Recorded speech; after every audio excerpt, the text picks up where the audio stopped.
Magandang araw sa inyong lahat at welcome sa aking channel.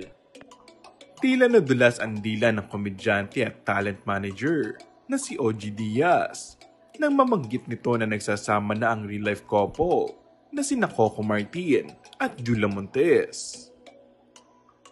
Nasabi ito ni OG sa kanyang vlog with Mama Loy at isa kasi sa naging topics nila ang tungkol kina Coco at Julia na magkasamang dumating noong huling araw ng namayapang si Deo Edrenal.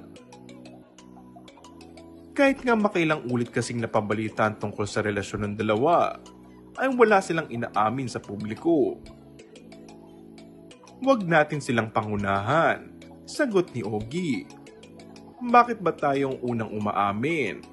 Hayaan nating sina Coco at Julia ang umamin kung sila na ba talaga. Ako ang feeling ko lang, what you see is what you get. Parang ganon. Kitang-kita naman sa gesture nilang dalawa. Ang pag-alalay ni Coco kasi, hindi talaga mapigilan ni Julia ang umiyak. Dagdag pa ni Ogie. Holding hands at hindi talaga nagbibitiw ang mga kamay ng dalawa. Doon pa lang ay kailangan pa ba nilang magsalita pa? Paliwanag naman ni Mama Loy sa kanya.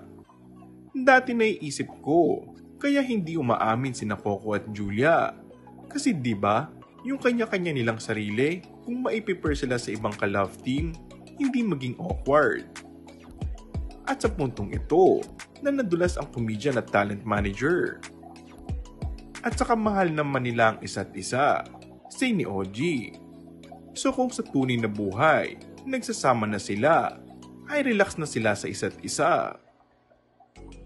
Maagap namang napatanong si Mama Loy kung nagsasama ba talaga sila. Nadulas lang naman, i-edit mo yan, natatawang sabi ni OG. And that's all for our today's video.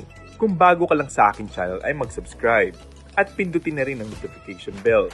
Maraming salamat!